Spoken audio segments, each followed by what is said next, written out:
சுரப்பிகள் உடம்பில் இருக்கக்கூடிய ஆணாக இருந்தால் ஆணுக்கு ஒரு சுரப்பு உண்டுங்க, பெண்ணாக இருந்தால் பெண்ணுக்கு உண்டுங்க. இந்த ஈஸ்ட்ரோஜன் சொல்லுவாங்க. அந்த சுரப்பிகளை சமன்படுத்தக்கூடிய தன்மை இந்த வெள்ளி கொலுசுக்கு உண்டு. பெண்கள் யாரெல்லாம் திருமணத்தில் நாட்டம் இல்லாமல் இருக்கிறார்களோ, எல்லாம் நோட் பண்ணிக்கோங்க, திருமணத்தில் நாட்டம் இல்லாமல் யாரெல்லாம் இருக்கிறார்களோ நிச்சயமாக காலையில் வெள்ளி கொலுசு அணிவார். வாதம் சம்மந்தப்பட்ட நோய் உள்ளவங்க பார்த்தீங்கன்னா லக்னாதிபதி கேது சார் வாங்கியிருப்பார். நல்லா நோட் பண்ணி பாருங்கள். புதன் கேது வாதம் சம்மந்தப்பட்ட பிரச்சனைகள் இருக்கிறவங்க, பக்கவாதம் வந்துச்சு சார் 50, சனி வருதுங்க. ஆனால் இந்த கேதுனுடைய தொடர்பு ரொம்ப மோசமாக வருதுங்க.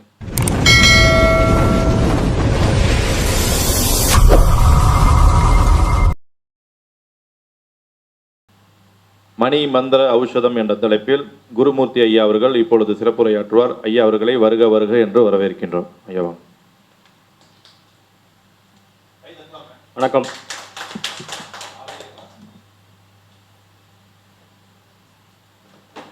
வசுதேவ சுதம் தேவம் கம்சசானூரமர்தனம் தேவகி பரமானந்தம் கிருஷ்ணம் வந்தே ஜெகத்குரும் சர்வம் கிருஷ்ணார்ப்பணம். எஸ்கே அஸ்ட்ரோ ஆன்மீகம் சேனல் நடத்தக்கூடிய இந்த 33வது மாதாந்திர கருத்தரங்கத்திற்கு வந்திருக்கக்கூடிய அனைவரையும் வருக வருக என்று வரவேற்று, இந்த வாய்ப்பினை நல்வாய்ப்பாக நமக்கு தொடர்ந்து அளித்து கொண்டிருக்கக்கூடிய திரு சதீஷ் ஐயா அவருக்கு நம்முடைய நெஞ்சார்ந்த நன்றிகளை சொல்லிக்கொண்டு, யூடியூப் மூலியமாக இதை பார்த்து கொண்டிருக்கிற அத்துணை நல்ல உள்ளங்களுக்கும் இனிமையான காலை வணக்கத்தினை சொல்லிக்கொண்டு,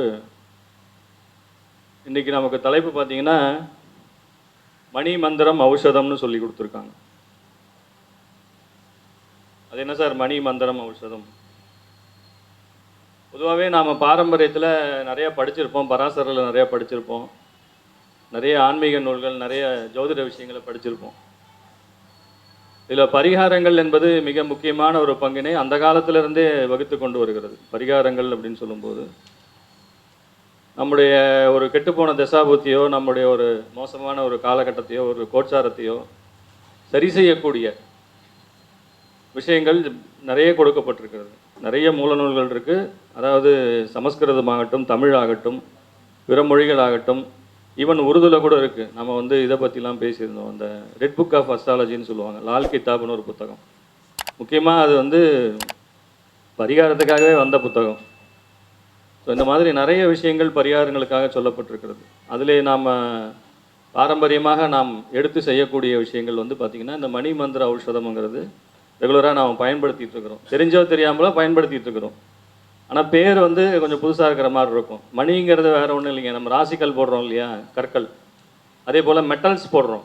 தங்கம் போடுறோமா, வெள்ளி போடுறோமா, காப்பர் போடுறோமா, ஐம்பொன்னில் போடுறோமா, இந்த மாதிரி நிறைய மெட்டல்ஸ் நம்ம உடம்புல போட்டிருக்கோமா இல்லையா. ஒவ்வொரு மெட்டலுக்கும் ஒரு தன்மை உண்டு, ஒவ்வொரு ஸ்டோனுக்கும் ஒரு தன்மை உண்டு.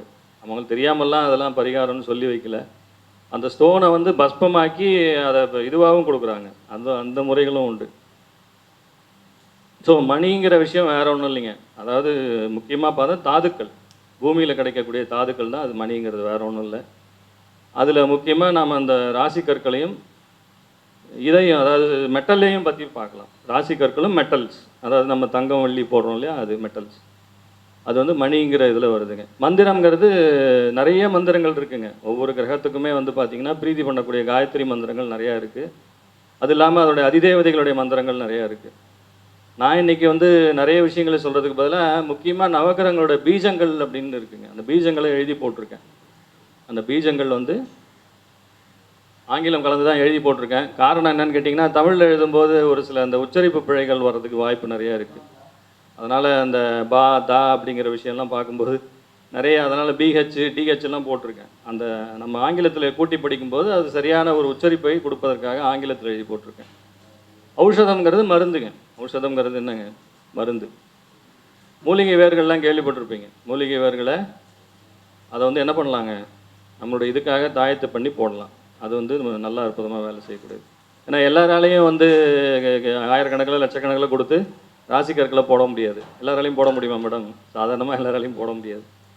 அதனால் இந்த மாதிரி விஷயங்கள் நம்ம இந்த 3 வகையிலையும் நம்மளால் நமக்கு தெரிஞ்சது, நம்மளுடைய இதுகளில் கொடுக்கப்பட்ட விஷயங்களை இன்றைக்கி பார்க்கலாம். நம்ம இந்த மணிங்கிற விஷயத்தை சொல்லும்போது ஒவ்வொரு லக்னத்துக்கும் சொல்லிடலாம். 12 லக்னம் போட்டுக்கோங்க, வேணும்னா குறிப்பு வச்சுக்கோங்க. சிம்பிளாக தான் 2 பாயிண்ட் தான் சொல்ல போகிறேன். ஏன்னா மணிக்கணக்காலாம் சொல்லிகிட்டு இருக்க முடியாது. சில விஷயங்கள் சொல்கிறேன். இதில் பார்த்துட்டு அதுக்கப்புறம் டவுட் இருக்கிறவங்கள கூப்பிட்டு கேட்டு நம்ம தெரிஞ்சுக்குவோம். மேஷ லக்னம்.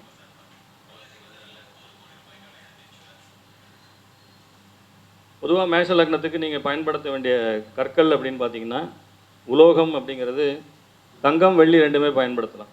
பொதுவாகவே வந்து எல்லாருமே தங்கம் பயன்படுத்துறது அவ்வளோ சிறப்பு இல்லை. நான் போக போக சொல்கிறேன், ஒரு ஒரு லக்னத்துக்கு சொல்கிறேன். பொதுவாக வந்து மேஷ லக்னத்துக்கு தங்கம் வந்து ஓரளவு பரவாயில்ல. தங்கத்தோட வெள்ளி நல்லா வேலை செய்யும். தங்கம் வெள்ளி ரெண்டுமே வந்து மேஷத்துக்கு பகை வராது. லக்னம் அது முக்கியமாக சொல்லணும். ஐயா சரியான கேள்வி கேட்டீங்க.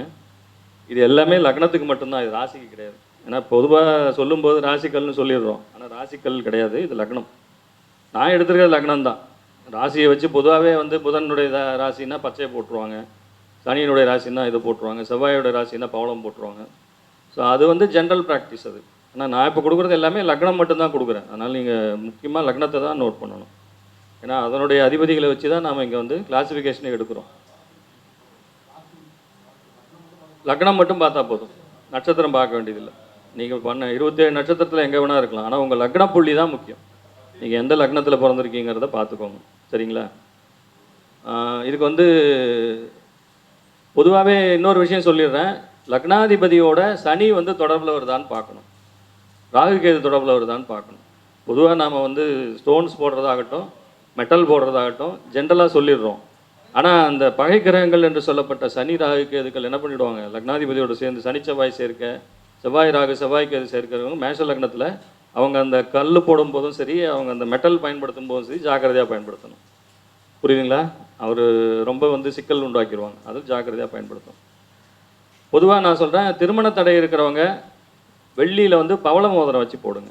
இந்த மேஷ லக்னக்காரங்க வெள்ளி மோதிரம் ஒரு 12 கிராம் இருக்கிற மாதிரி பார்த்துக்கோங்க. ரொம்ப சின்னதாக போடாதீங்க, 12 கிராம் இருக்கிற மாதிரி ஓரளவு டீசெண்டான ஒரு பவளத்தை வாங்கி போடுங்க. ஒரு 10 கேரட்டுக்கு மேலே இருக்கிற மாதிரி போடுங்க. அது வந்து உங்களுக்கு திருமண தடையை வந்து நிவர்த்தி செய்யக்கூடியதாக இருக்கிறது. பொதுவாகவே லக்னத்தை பலப்படுத்துவதற்கு பவளம் போடலாம். பவளம் போட்டாவே பொதுவாக வந்து லக்னம் வந்து பலமடையும், லக்னாதிபதி பலமடைவார். இன்னொரு ஸ்டோன் வந்து ரூபிங்க, மாணிக்கம். 5ஆம் அதிபதியுடைய கல் வந்து மாணிக்க கல். அதை போடும்போது உங்களுக்கு பொருளாதார முன்னேற்றங்களும் உங்களுடைய வாழ்வில் வெற்றிகள் அதிர்ஷ்டங்கள் தேடி வரும். அதை வந்து நீங்கள் பயன்படுத்தலாம். தங்கம் வெள்ளி ரெண்டுலையுமே போடலாம், நம்மளோட இதுக்கு தகுந்த மாதிரி போட்டுக்கலாம். ஆனால் முக்கியமாக லக்னாதிபதி யார் கூட இருக்காருன்னு பார்த்து போடணும். லக்னாதிபதி சனியோட ராகு கூட இருந்தால் கண்டிப்பாக தங்கம் போடக்கூடாது. போட்டால் பிரச்சனை வரும், பார்த்துக்கோங்க. அதாவது முக்கியமாக மேஷராசிக்காரங்க அந்த ராகு கால யமகண்டத்தை கொஞ்சம் ஜாக்கிரதையாக பார்த்துக்கோங்க. மேஷராசிக்கு மற்றவங்களுக்கு இது வேலை செய்தோ இல்லையோ, மேஷராசிக்காரங்க ராகு கால யமகண்டத்தை ஜாக்கிரதையாக பார்த்து பயன்படுத்தும். அதை வந்து தவிர்ப்பது நலம். பெண்கள் காலில் கொலுசு போடுறோம் இல்லைங்க, பெண்கள் போடுறாங்களா? காலில் கொலுசு போடுறாங்களா? இந்த காலத்தில் ஸ்டைலுன்னு நினச்சிக்கிட்டு கொலுசு போடுறதே விட்டுடுறாங்க. வேலைக்கு போகிற பெண்கள் பார்த்திங்கன்னா கொலுசு போடுறதில்ல. அவங்களுக்கு கன்வீனியன்ட் இல்லாமல் இருக்கலாம், பல காரணங்கள் இருக்கலாம். ஆனால் நம்ம வந்து பாரம்பரியத்தில் கொலுசு இல்லாமல் பெண்கள் இருக்கவே மாட்டாங்க. சின்ன குழந்தைங்கள்லேருந்து பாருங்கள், குழந்தை பிறந்தாலும் ஆணாக இருந்தாலும் பெண்ணாக இருந்தாலும் என்ன பண்ணுறாங்க, சின்ன குழந்தையிலே கொலுசு மாட்டி விட்டுறோமா காலில். இது வந்து முக்கியமான காரணம் இருக்குங்க. இது வந்து நம்ம சுரப்பிகளை ஆக்டிவேட் பண்ணக்கூடியது. நம்ம சுரப்பிகள் உடம்பில் இருக்கக்கூடிய, ஆணாக இருந்தால் ஆணுக்கு ஒரு சுரப்பு உண்டுங்க, பெண்ணாக இருந்தால் பெண்ணுக்கு உண்டுங்க. இந்த ஈஸ்ட்ரோஜன்னு சொல்லுவாங்க. அந்த சுரப்பிகளை சமன்படுத்தக்கூடிய தன்மை இந்த வெள்ளி கொலுசுக்கு உண்டு. பெண்கள் யாரெல்லாம் திருமணத்தில் நாட்டம் இல்லாமல் இருக்கிறார்களோ, எல்லாம் நோட் பண்ணிக்கோங்க. திருமணத்தில் நாட்டம் இல்லாமல் யாரெல்லாம் இருக்கிறார்களோ நிச்சயமாக காலையில் வெள்ளி கொலுசு அணிய வேண்டும். வெள்ளி கொலுசு போடுங்க. 6 மாதம் 1 வருஷத்தில் அவங்களுக்கு என்ன ஆகுங்க, திருமணத்தில் நாட்டம் உண்டாகும். அந்த காலத்தில் பெரியவங்க எதையுமே சாதாரணமாக சொல்லி வைக்கலைங்க. அதே சலங்கை வைக்கணும்னு அவசியம் இல்லைங்க, மெட்டல் இருந்தால் போதும். ஏன்னா வெளியில் போகும்போது சலங்கு சத்தம் வரும். அதனாலே பெண்கள் வந்து வேலைக்கு போகிற பெண்கள் என்ன பண்ணுறாங்க, கொலுசு அணியாமல் போகிறாங்க. மெட்டல் இது இல்லாமல் போடுங்க, சலங்கை இல்லாமல் போடுங்க, இல்லை 1-2 சின்ன சலங்கையாக வச்சு போடுங்க. அது வந்து ரொம்ப சிறப்புங்க. பெண்கள் எக்காரணம் கொண்டும் காலிலே வெள்ளி கொலுசு இல்லாமல் வீட்டை விட்டு வெளியே போவது சரியில்லை. இது எல்லா 12 லக்னத்துக்குமே இது போது, பார்த்துக்கோங்க. அடுத்தது ரிஷப லக்னம். ரிஷப லக்னம் தங்கத்தை வந்து அவாய்ட் பண்ணுறது தாங்க நல்லது. சின்னதாக போட்டுக்கலாம், அது ஒன்றும் பிரச்சனை இல்லை. ரெகுலராக வந்து மோதிரம், ரெகுலராக செயின் அப்படிங்கிறத அவாய்ட் பண்ணுறது நல்லதுங்க. சுக்கிரனை பலப்படுத்துவதற்காக வெள்ளி மோதிரம் அணியலாம், வெள்ளி மோதிரத்தை அணியலாம். இவங்களுக்கு வந்து இதே மாதிரி திருமண தடைக்கு இதே மாதிரி வெள்ளியில் பவளம் வச்சு போட்டுக்கலாம். அதாவது ரிஷப லக்னக்காரங்க பொதுவாக இவங்களுக்கு வைரக்கல் மிகவும் சிறப்பு. நல்ல வசதியாக இருக்கும் சார், வெள்ளியில் யார் சார் வைரம் வச்சு போடுவோன்னா பிளாட்டினத்தில் போடுங்க. பிளாட்டினம்னு ஒரு மெட்டல் இருக்கா, நல்ல காஸ்ட்லி, தங்கத்தோட விலை உயர்ந்த மெட்டல் அது. அந்த பிளாட்டினத்தில் நீங்கள் வைரம் வச்சு போடலாம். இது வந்து ரிஷப லக்னத்துக்கு. அதே போல் நீலக்கல் வந்து இவங்களுக்கு நல்லா வேலை செய்யும். சனி வந்து இவங்களுக்கு யோகத்தை கொடுக்கக்கூடிய கிரகம் ரிஷப லக்னத்தை பொறுத்தவரையும். அதனால் இவங்க வந்து நீலக்கல்லை தாராளமாக பயன்படுத்தலாம். மிதுன லக்னம். மிதுன லக்னம் பொதுவாகவே புத்திசாலிகளாக இருப்பாங்க, இரட்டைத்தன்மை இருக்கும். மிதுன லக்னத்துக்கு எல்லாருக்குமே தெரியும். இவங்களுக்கு தொழிலுக்கு அப்புறம் வாழ்க்கையில் முன்னேற்றம் நல்லாயிருக்கும். உபய லக்னமே பார்த்தீங்கன்னா 7-10க்கு ஒரே அதிபதியாக வருவாங்க. 7-10 அதிபதிகள் ஒரே மாதிரி வருவாங்க. அந்த 7-10க்கு சுபகிரகங்கள் தொடர்பு வரும்போது என்ன ஆகுங்க, திருமணத்துக்கு பிறகு தொழில் முன்னேற்றம், வியாபார முன்னேற்றம், வருமானம் நல்லாயிருக்கும். அந்த மாதிரி விஷயங்கள் பொதுவாகவே இந்த உபயலக்னக்காரங்களுக்கு இருக்கும். 7-10 தொடர்பு வர்றவங்களுக்கு இருக்கும். ஸோ இங்கேயும் நாம் வந்து முக்கியமாக பார்க்க வேண்டியது தங்கத்தை அவாய்ட் பண்ணணுங்க. மிதுன லக்னக்காரங்க தங்கத்தை அவாய்ட் பண்ணுங்க. பச்சைக்கல், அதாவது பொண்ணு கிடைச்சாலும் புதன் கிடைக்காதுன்னு சொல்ல ஒரு பழமொழி கேள்விப்பட்டிருக்கீங்களா? பொண்ணு கிடைச்சாலும் புதன் கிடைக்காதும்பாங்க. அதுக்கு அர்த்தம் வந்து இதுதான். அதாவது எக்காரணம் கொண்டும் தங்கத்தில் வந்து பச்சையை வச்சு போடுறதுங்கிறது அவ்வளோ சிறப்பான விஷயம் கிடையாது. உங்கள் ஜாதகத்தில் உங்கள் லக்னாதிபதிக்கு குரு தொடர்புகள் வரும்போது நீங்கள் அதை பயன்படுத்தலாம். புரியுதா? லக்னாதிபதிக்கு குரு தொடர்புகள் வர்றவங்க தங்கத்தை வச்சு நீங்கள் தாராளமாக பயன்படுத்தலாம். சனியோ செவ்வாயோ இருக்கும்போது நீங்கள் தங்கத்தை போட்டுட்டிங்கன்னா உங்களுக்கு தலைவலியே தேவையில்லை. உங்களுக்கு அதுவே போதும். உங்களுக்கு தலைவலி கொடுக்கறதுக்கு அந்த ஒரு விஷயமே போதும் மிதுன லக்னக்காரங்களை பொறுத்தவரை. ஸோ இங்கே இந்த இது வந்து வெள்ளியில் வந்து பச்சைக்கல் மோதிரம், வெள்ளியில் பச்சை வச்சு போடுறது மிதுன லக்னத்துக்கு மிகச்சிறப்பான பரிகாரமாக வேலை செய்யும். பொதுவாக ராகுகேது சாரம் வாங்கினவங்க ஜாக்கிரதைங்க. மிதுன லக்னத்தை பொறுத்தவரையும் எல்லா லக்னத்துக்குமே அது பொது. லக்னாதிபதி எங்கே ராகுகேது சாரம் வாங்கியிருக்காரோ அங்கே எல்லாமே வந்து பிரச்சனைகள் உண்டாகும் அப்படிங்கிறது கரெக்டாக முதல்ல தெரிஞ்சுக்கணும். ஆமாம் ஆமாம், சாரம் இருந்தாலும் பிரச்சனை, சேர்க்கை இருந்தாலும் பிரச்சனை வரும். இதில் முக்கியமாக என்னன்னு கேட்டிங்கன்னா, இந்த வாதம் சம்மந்தப்பட்ட நோய் உள்ளவங்க பார்த்தீங்கன்னா லக்னாதிபதி கேது சாரம் வாங்கியிருப்பார். நல்லா நோட் பண்ணி பாருங்கள். புதன் கேது வாதம் சம்மந்தப்பட்ட பிரச்சனைகள் இருக்கிறவங்க, பக்கவாதம் வந்துச்சு சார் 50, சனி வருதுங்க. ஆனால் இந்த கேதுவனுடைய தொடர்பு ரொம்ப மோசமாக வருதுங்க. கேது சாரம் அஸ்வினி மகம் மூலத்தில் லக்னாதிபதி, அதுவும் இந்த உபய லக்னமாக இருந்து புதன் போய் லக்னாதிபதி கேது சாரம் வாங்கிட்டாருன்னா ரொம்ப ஜாக்கிரதையாக இருக்கணும். அவங்களுக்கு வந்து இதுக்கான பாசிபிலிட்டிஸ் அதிகம். அப்போ அவங்க இதை அவாய்ட் பண்ணுறதுக்கு என்ன பண்ணணுங்க, அதுக்கு உண்டான மணிமந்திர ஔஷதத்தை பயன்படுத்தணும். ஆமாம், மணிமந்திர ஔஷதம் 3மே ஒரே பர்பஸ் தான். நீங்கள் என்னால் சார் எனக்கு வசதி இல்லை, என்னால் ராசிக்கல் போட முடியாது, என்னால் தங்கம் வாங்கி போட முடியாதுன்னா அவங்களுக்கு தான் இந்த இதை கொடுத்துருக்கோம், மந்திரங்களை கொடுத்துருக்கோம். அடுத்தது ஔஷதமும் நான் சொல்லிடுறேன், என்ன ஔஷதம் பயன்படுத்தணுங்கிறது சொல்லிடுறேன். ஸோ இது வந்து மிதுன லக்னத்துக்கு உண்டான விஷயங்க. கடக லக்னம் பார்த்தீங்கன்னா, கடகத்துக்கு செவ்வாய் சிறப்பான யோகி, அது எல்லாருக்குமே தெரியும். இவங்க வந்து தங்கம் தாராளமாக அணியலாம். தங்கம் வந்து இவங்களுக்கு தொந்தரவு கொடுக்கறது இல்லைங்க. அதே போல் காப்பர், வயிறு சம்மந்தப்பட்ட பிரச்சனைங்க. குழந்தைங்க பார்த்தீங்கன்னா நிறைய பேர் வயிற்றால் போயிட்டு வயிறு நமக்கே பெரியவங்களுக்கே பாருங்கள் வயிற்று உபோசம் இருக்கும், வயிறு வந்து செரிமான கோளாறு இருக்கும். அந்த மாதிரி இருக்கிறவங்க ஒரு காப்பர் டாலர் போட்டுக்கோங்க. காப்பர் டாலர் பொதுவாகவே வயிறுங்கிறது சூரியன் மத்திங்க, நம்ம நாபின்னு சொல்கிறோம் இல்லைங்க, நாபின்னா தொப்புள், அதில் வந்து சூரியன் வந்து வலுப்படுத்தினாதான் என்ன ஆகுங்க, வயிறு வந்து சரியாகும். அதுக்கு வந்து பொதுவாகவே என்ன பண்ணுறதுங்க, அந்த காலத்தில் பார்த்தீங்கன்னா இந்த ஆஞ்சநேயர் டாலரு, முருகன் டாலர்லாம் போட்டு என்ன பண்ணிவிடுவாங்க குழந்தைங்களுக்கு கழுத்தில். ஏன்னா காப்பர் தானே, அது திருடு போகாது, பயம் இருக்காது. நீங்கள் தங்கம் வெள்ளிலாம் போட முடியாது இன்றைக்கி இருக்கிறதுக்கு. பணக்கார வீட்டில் போடுறாங்க, தங்கத்திலே போட்டுடுறாங்க. அது வந்து வீட்டில் ஃபங்க்ஷனில் இருக்கும்போது போடலாம், ஸ்கூலுக்கு போகும்போது அதெல்லாம் போட்டு அனுப்ப முடியாது. அப்போ காப்பர் டாலர் வந்து சிறப்பான வயிறு சம்மந்தப்பட்ட பிரச்சனைகளுக்கு, உபாதைகளுக்கு ஒரு தீர்வாக அமையும். அதுவும் பண்ணலாம். ஆனால் டாலர் வந்து அந்த உடம்புல வந்து தொடர்ந்து அந்த காப்பர் பட்டுக்கிட்டு இருக்கணுங்க. சூரியனுடைய இதை வந்து அதை பேலன்ஸ் பண்ணி கொடுக்கும். உப்புச்சத்து நிறைந்த கீரைகள், இதை வந்து இவங்க உப்பு சத்துக்கள் நிறையா செய்யும். கடகம்னாலே பொதுவாக வந்து சந்திரனுடைய ஆதிக்கம் இல்லையா, உப்பு சத்துக்கள் நிறைந்த கீரை வகைகள், காய்கறிகள் எல்லாமே உப்பு சத்துக்கள் நிறைந்தது. அதை வந்து ரெகுலராக பயன்படுத்தணும். சனி தொடர்பு இருக்கான்னு பார்த்துக்கணும். மற்றவங்களுக்கெல்லாம் புணர்வு தோஷம் வேலை செய்தோ இல்லையோ இவங்களை போட்டு எடுத்துரும். கடகலக்னக்காரங்களை உணர்வு தோஷம் இருக்கிறவங்க ரொம்ப ஜாக்கிரதையாக இருக்கணும். ஏன்னா அட்டமாதிபதியாக வர போயிடுறாரு, சந்திரன் என்னவாயிடுறாருங்க, அதாவது சனி வந்து அட்டமாதிபதியாக போயிடுறாரு கடக லக்னத்துக்கு. உணர்வு தோஷம் 12 லக்னத்துக்கு யாருக்கு கடுமையாக வேலை செய்யுன்னு கேட்டிங்கன்னா இவங்களுக்கு தான் வேலை செய்யும். பொதுவாகவே சனி எந்த கிரகத்தோடு சேர்ந்தாலும் என்ன பண்ணிடுவாருங்க, அந்த அவஸ்தைக்கு ஒரு பேர் உண்டுங்க. பாவக்கிரகங்களோட எந்த கிரகங்கள் சேர்ந்தாலும் அதுக்கு ஒவ்வொரு கிரகத்துக்கும் ஒரு அவஸ்தைன்னு உண்டுங்க, அவஸ்தைப்படும் அது. இது வந்து பட்டினிங்க, எந்த அவஸ்தைங்க, சனி. எந்த கிரகத்தோடு சேர்ந்தாலும் சரி, நீங்கள் 9 8 கிரகத்தையும் போட்டுக்கோங்க, ராகுக்கு இதை விட்டுருங்க, மீதி கிரகங்களெல்லாம் போட்டு கூட சனி எழுதி எழுதி பாருங்கள், சனி இவங்களை பட்டினி போட்டுருவார். அந்த அவஸ்தைக்கு ஏதோ லஜ்ஜித அவஸ்தைன்னு நினைக்கிறேன், அவஸ்தை ஏதோ பேர் தெரியுங்களா? அதுக்கு ஒரு அவஸ்தைக்கு பேர் இருக்குங்க, சமஸ்கிருதத்தில் அதுக்கு ஒரு பேர் உண்டு. சனியோடு சேர்ந்த கிரகம் பட்டினி அவஸ்தையில் இருக்கும். பட்டினியாக இருக்கிறவன் என்னங்க வேலை செய்வான்? அப்போ உங்களோட 2 நாளைக்கு சோறு போடாமல் விட்டால் நீங்கள் என்ன பண்ணுவீங்க? நீங்களாவே இருக்க மாட்டீங்க, உங்கள் மைண்டும் வேலை செய்யாது, பாடியும் வேலை செய்யாது.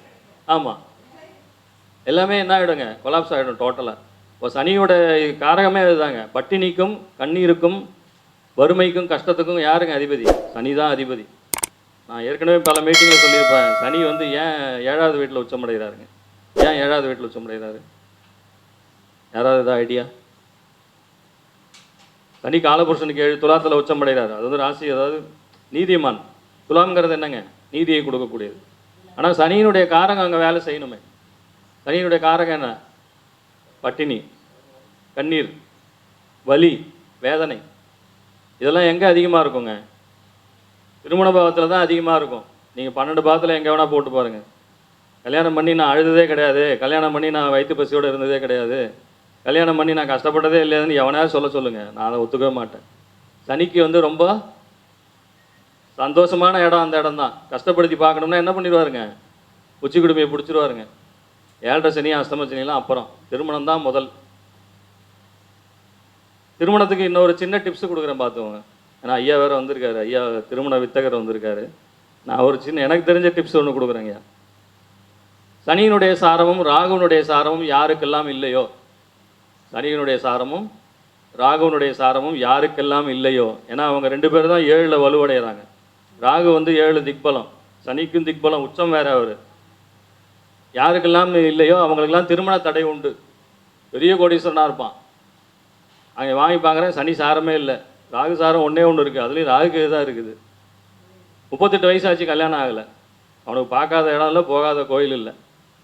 இதை வந்து ஒரு ஆய்வாக எடுத்துக்கோங்க. ஒரு சிலருக்கு 1 2 இருக்குங்க, ஒரு சிலருக்கு 1 2 சனி சாரம் ராகு சாரம் இருக்கும். இருந்தால் திருமணம் தடையாகி கொடுக்குதுங்க. அது திருமண தடைக்கு நிறைய காரணம் இருக்குது. 7ஆம் அதிபதி கெட்டு போகிறது, 7ஆம் பாவம் கெட்டு போகிறது, நவாம்சம் கெட்டு போகிறது, இப்படி நிறைய விஷயங்கள் இருக்குது. உபபதா லக்னம்னு ஒன்று இருக்குது, போன வாட்டி சொல்லியிருந்தேன். உபபதா லக்னம் யாருக்கெல்லாம் பாதிக்கப்பட்டிருக்கோ அவங்களுக்கு திருமணம் ஆகாது, திருமணத்தால் நடக்கக்கூடிய இல்லற சுகம் கிடைக்காது. அது உபபதான்னு சொல்லி அது ஒரு விஷயம் இருக்குங்க. ஸோ அடுத்தது சிம்ம லக்னம். சிம்மத்துக்கு குரு வந்து ரொம்ப முக்கியமானவருங்க. சிம்மத்துக்கு குரு தொடர்பு எப்போவெல்லாம் உண்டாகிறதோ அவர்கள் கோடீஸ்வர ஜாதகம், கோடீஸ்வர யோகம் உண்டவர்.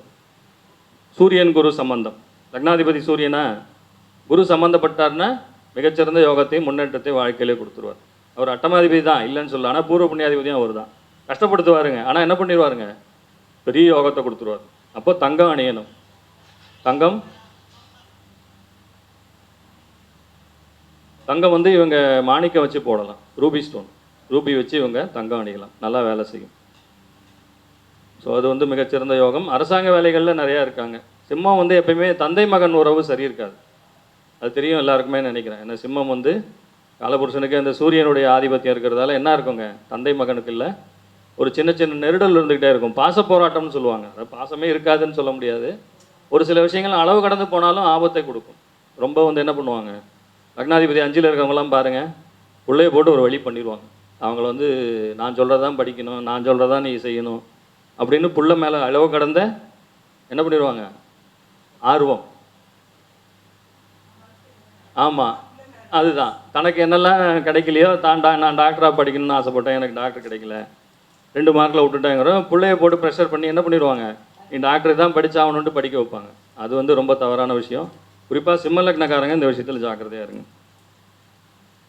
அது தந்தை மகன் உறவில் விரிசலை ஏற்படுத்துகிறது. அடுத்தது கன்னி லக்னம். கன்னி லக்னத்துக்கு புதன் சுக்கிரன் வலிமை ரொம்ப முக்கியம். ஏன்னா சுக்கிரன் 2 9 கூடையவராக போகிறாரு, புதன் லக்னாதிபதி மற்றும் 10ஆம் அதிபதியாக போகிறார். மிகச்சிறந்த இவங்க வந்து புதன் சுக்கிரன் நினைவு கன்னி லக்னத்துக்கு யார் யாருக்கெல்லாம் இருக்குல்லோ மிகப்பெரிய யோகத்தை செய்யும், நல்லா அற்புதமாக வேலை செய்யும். அது இருக்கிற இடத்த பொறுத்து, நல்ல ஸ்தானமாக இருந்தால் நல்லா வலுவாக இருந்ததுன்னா மிகச்சிறப்பாக வேலை செய்யும்.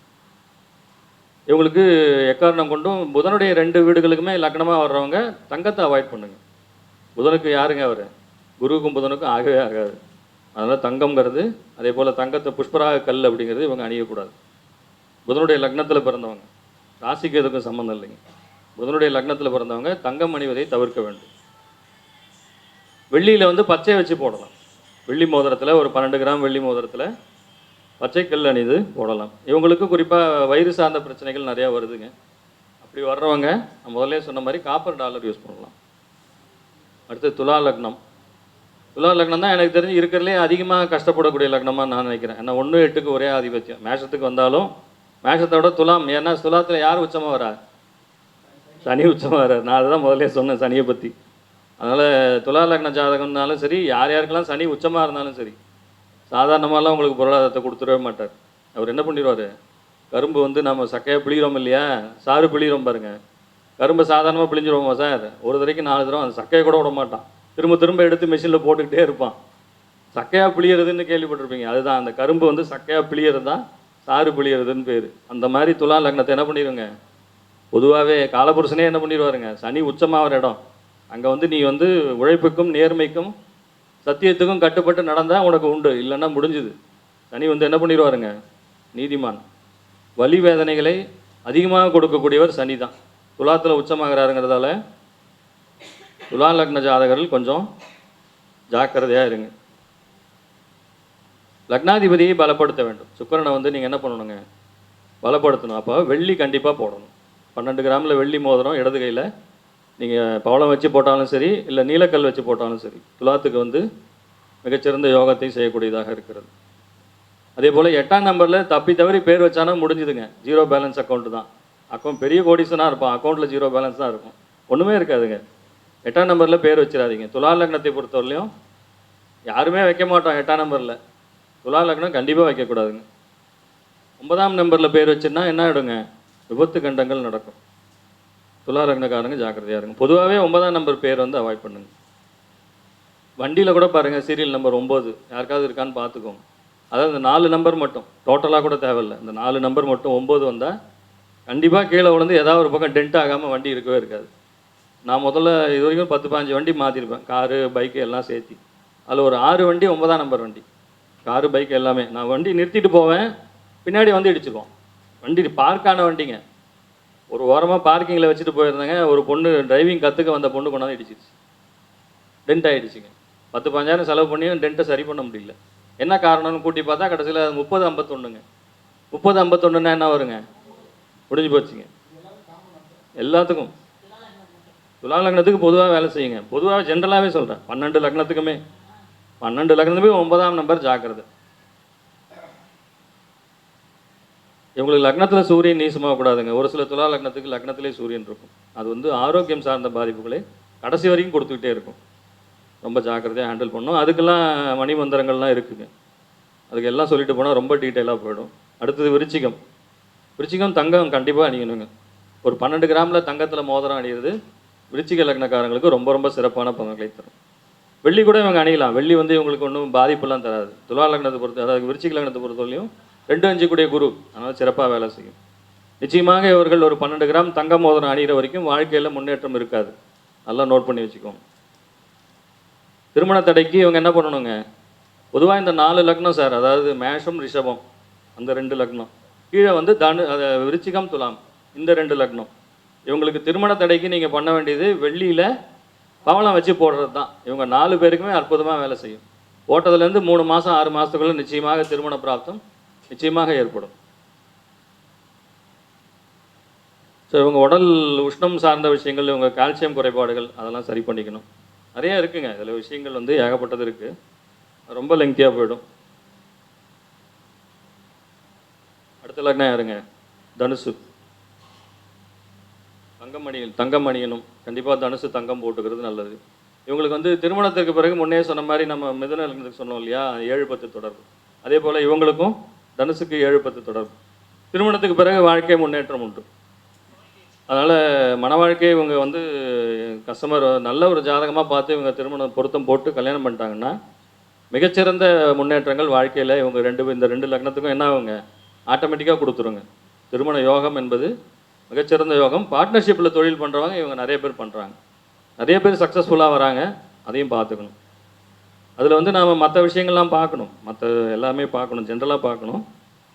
அந்த கிரகங்களுடைய இணைவு, சனியினுடைய தொடர்பு, செவ்வாயினுடைய தொடர்பு, 7ஆம் பாவத்துக்கு வரக்கூடிய பாவகிரக தொடர்பு இதெல்லாம் பார்த்துட்டு தான் பார்ட்னர்ஷிப் வைக்கணும். சார் நீங்கள் சொன்னீங்கன்ட்டு தனுசு லக்னத்துக்கு பார்ட்னர்ஷிப் போட்டேன்னு சொல்லாதீங்க. மிதுன லக்னம் தனுசு லக்னம் ஜென்ரலாக பார்க்கும்போது அந்த பாவம் கெடாமல் இருந்ததுன்னா நிச்சயமாக இவங்க பார்ட்னர்ஷிப்னால முன்னுக்கு வரக்கூடிய ஜாதகம். இவங்க வந்து கோல்டில் வந்து எல்லோ சஃபயர் வச்சு போடணும், அதாவது புஷ்பராகக்கல் கோல்டில் புஷ்பராகம் வச்சு இவங்க போட்டுக்கணும். அடுத்தது மகர லக்னம். மகர லக்னம் பொதுவாக சுக்கிரனை வந்து வலுப்படுத்த வேண்டும். இவர்களுக்கும் தங்கம் வந்து அவ்வளோ சிறப்பாக வேலை செய்கிறதில்ல. தங்கத்தை விட இவங்களுக்கு வெள்ளி தான் நல்லா வேலை செய்யும். வேலை போடணுன்னா பிளாட்டினம் போட்டுக்கோங்க, பிளாட்டினம் நல்லா வேலை செய்யும். மிகச்சிறந்த யோக ஜாதகம் மகரத்தில் வந்து சுக்கிரன் 5க்கும் 10க்கும் ஒரு கேந்திரத்துக்கும் ஒரு கோணத்துக்கும் அதிபதியாக வராரா இல்லையா? சுக்கிரன் மிகச்சிறந்த யோகத்தை செய்வார், நல்லா அற்புதமாக வேலை செய்யும். அதனால் இவங்க என்ன பண்ணணுங்க, வெள்ளியில் இல்லைன்னா பிளாட்டினத்தில் வைரம் போடணும் அல்லது நீலக்கல் போடணும், ப்ளூ சஃபயர். இதை போட்டாங்கன்னா மகர லக்னத்துக்கு மிகச்சிறப்பாக வேலை செய்யும். அதே போல் இரும்பு சத்து குறைபாடு இவங்களுக்கு அதிகமாக நிறையா வரும். இவங்க வந்து இரும்பு வந்து நிறையா உடம்புல வந்து இரும்பு வந்து படுற மாதிரி பார்த்துக்கணும். உணவில் இரும்பு சத்து உள்ள உணவுகளை அதிகமாக சேர்த்திக்கணும். கும்பலக்னம் பொதுவாகவே இந்த ராசிக்கல் இதெல்லாம் யாருக்கு அவாய்ட் பண்ணணும்னா கும்பத்துக்கு அவாய்ட் பண்ணிக்கிறது நல்லதுங்க. ஏன்னா சனியோட மூலத்திரிகோண வீடு வேறு, அதனால் அவர் வந்து தங்கம் வெள்ளி எதுவுமே தேவையில்லைப்பா எனக்கு ஆளை விட்டுரு சாமின்ட்டு ஃப்ரீயாக இருந்துக்கிறது நல்லது. பொதுவாக வந்து இவங்களுக்கு வெள்ளி ஓரளவு கரெக்டாக இருக்கும், இரும்பு வந்து நல்லாயிருக்கும். பஞ்சலோகம் போட்டுக்கலாம். பஞ்சலோகங்கிறது வயிறு சம்மந்தப்பட்ட விஷயங்களுக்கு காப்பு போடுறாங்க பாரு, கையில் காப்பு மாதிரி போடுவாங்க, காலில் தண்டை போடுவாங்க, கையில் காப்பு போடுவாங்க. அது பஞ்சலோகம் கலந்து போட்டுக்கலாம், அது வந்து நல்லா வேலை செய்யும். இவங்களுக்கு செரிமான கோளாறு நிறையா வருங்க. கும்பலக்னக்காரங்க பார்த்தீங்கன்னா தெரியும், வயிறு சம்மந்தப்பட்டது, செரிமான பிரச்சனை, தோல் ஸ்கின் சார்ந்த பிரச்சனைகள் நிறையா வருதுங்க. அதுக்கெல்லாம் மந்திரங்கள் ஔஷதங்கள்லாம் இருக்குங்க, எல்லாத்தையும் சொல்ல முடியாது. அடுத்தது மீன லக்னம். மீன லக்னத்தை பொறுத்த வரைக்கும் தங்கம் அணிவது சிறப்பு. இவங்க நல்ல பிஸ்னஸில் இருக்காங்க, எக்ஸ்போர்ட் சம்மந்தப்பட்டது, கடல் சார்ந்த வணிகம். பொதுவாகவே இவங்க 7ஆம் இடம் புதனாக வர்றதால இவங்க வந்து வணிகத்தில் மிகச்சிறப்பாக இருக்கக்கூடியவங்க, அந்த ஒரு விஷயத்தை வந்து சிறப்பாக செய்யக்கூடியவங்க மீன லக்னக்காரங்க. இவங்க வந்து தங்கத்தில் அது நம்ம தனுசுக்கு சொன்ன மாதிரி எல்லோ சஃபயர், அதாவது இந்த புஷ்பராக கல் வச்சு அணிவது ரொம்ப சிறப்பான பலன்களை தரும். பொதுவாக இவங்களுக்கு முழங்கால் கால் சம்மந்தப்பட்ட பிரச்சனைகள், பாதம் சம்மந்தப்பட்டது, சுகர் சம்மந்தப்பட்டது. சுகர் பிரச்சனை எல்லாருக்குமே இருக்குது. அந்த குருவோட லக்னம் ரெண்டுமே கொஞ்சம் சுகரில் விஷயத்தில் ஜாக்கிரதையாக இருந்துக்கணும். அதுக்கு வந்து அபரக செந்தூரம்னு ஒரு இது இருக்குங்க, மூலிகை ஒன்று இருக்குது, அபரக செந்தூரம். அது வந்து இரும்பு சத்து, அபரக செந்தூரம். அதை வந்து சாப்பிடும்போது சுகர் கம்ப்ளைண்ட் வந்து கண்ட்ரோல் ஆகுதுங்க.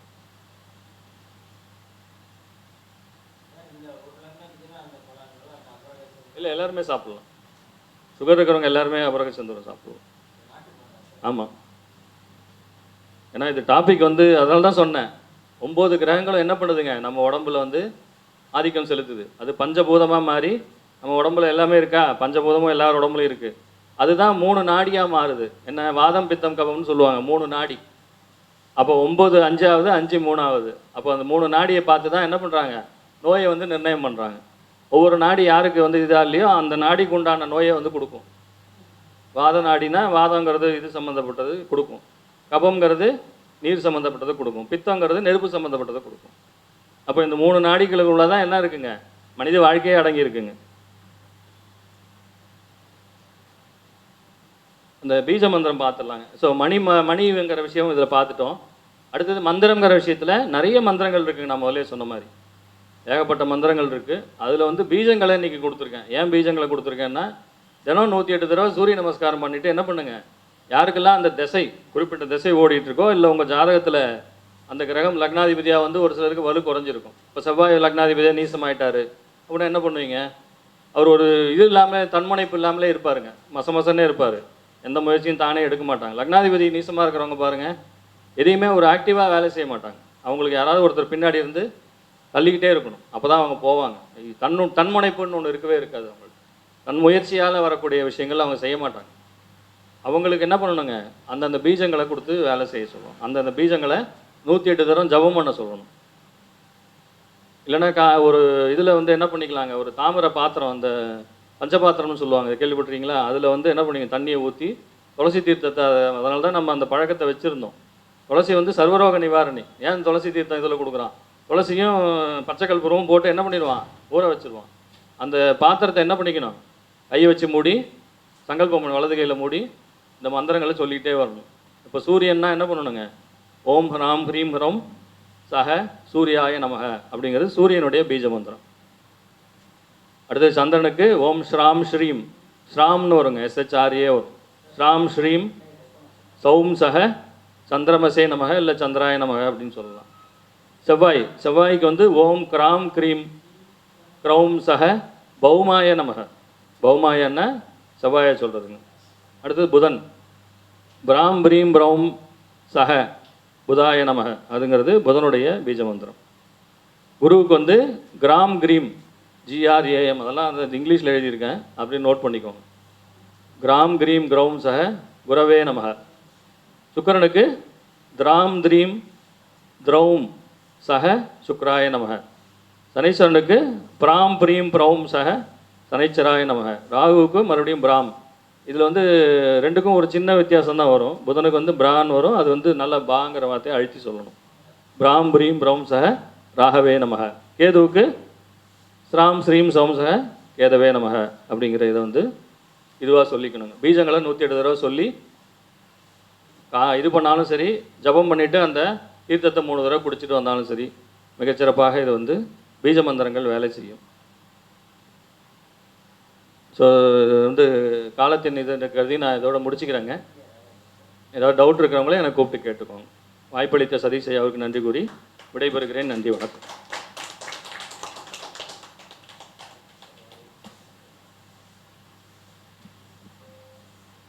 மிக சிறப்பான முறையில் தன்னுடைய மந்திரங்களையும் தன்னுடைய கருத்துக்களையும் தெளிவாக சொன்ன குருமூர்த்தி ஐயா அவர்களுக்கு மனதார நன்றிகள். ஐயாவுக்கு உங்கள் சார்பாக ஒரு சிறிய மரியாதை.